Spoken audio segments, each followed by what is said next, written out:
new Pacific Mornings with Will on 531 PI. It is 10 minutes past 7 o'clock. You're listening to Pacific Mornings on 531 PI for Friday, the 27th of September. Good to have your company.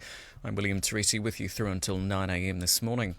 Now, Pacific Media Summit is currently on in Niue, where it has been throughout the week, where leaders from across the region have been discussing the place of media, news in the Pacific. Joining us now is Pacific Media Network Chief Executive Don Mann to discuss what's been going on at the conference. A very good morning to you.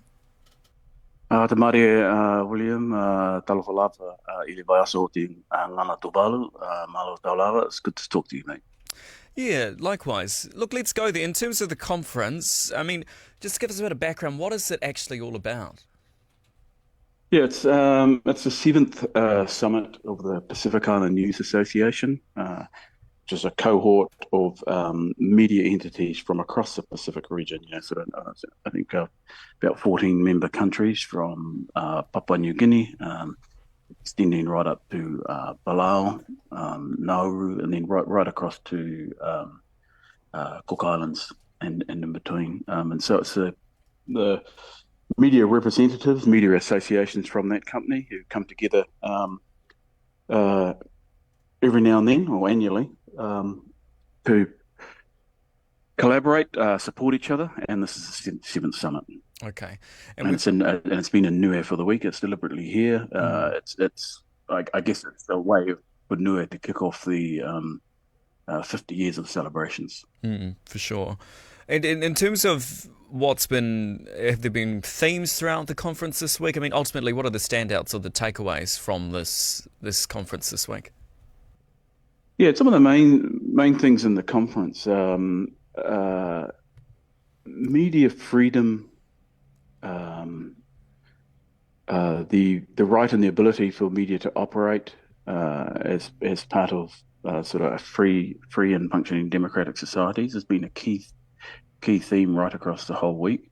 It's been under the sort of headline banner of resilience for media entities in the Pacific region, and so under that has been, there should have been deep dives and talanoa into discussions like freedom, corruption, but then also women in media. And then there are issues such as, emerging issues such as the use of artificial intelligence or the rise of artificial intelligence. So sort of all under the banner of resilience for media organisations across the Pacific region. Yeah.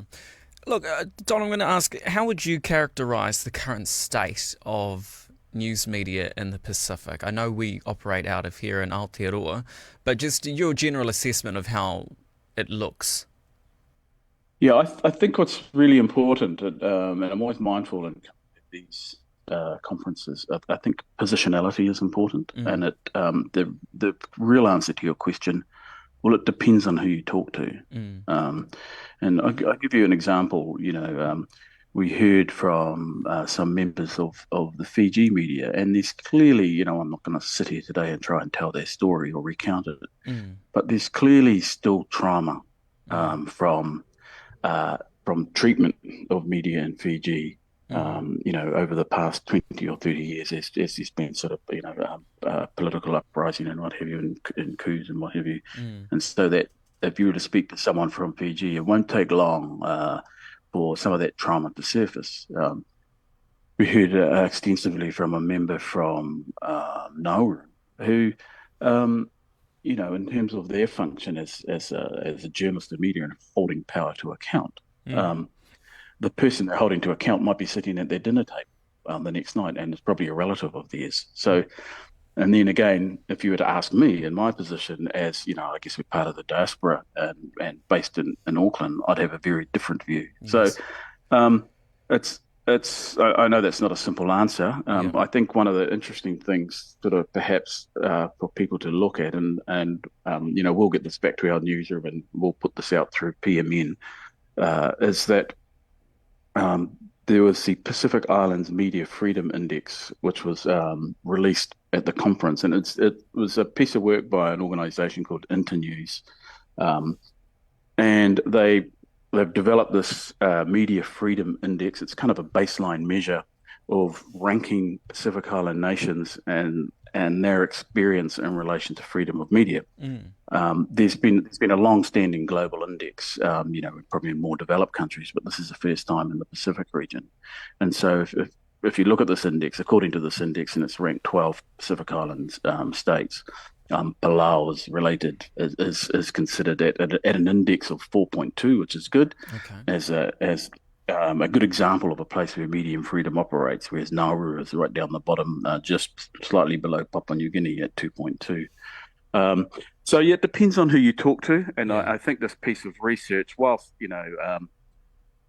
what always happens when first research is released, there's all sorts of discussions about methodology and who was spoken to, who wasn't spoken to. I Yeah. think the nice thing about this piece of work by Internews, which will disseminate, is at least there's a baseline here of some sort of measure and a discussion point and a starting point on media freedom in the Pacific. Okay. Look, but just before I let you go, just final question, and this is perhaps just a cynical view here. Can we expect serious, tangible results from the meeting that was held this week? Do you think? Yeah, no, I think you can. It's one of those things you need to be in the room, and Mm. it's easy for us in a place in the comfort of our offices Mm.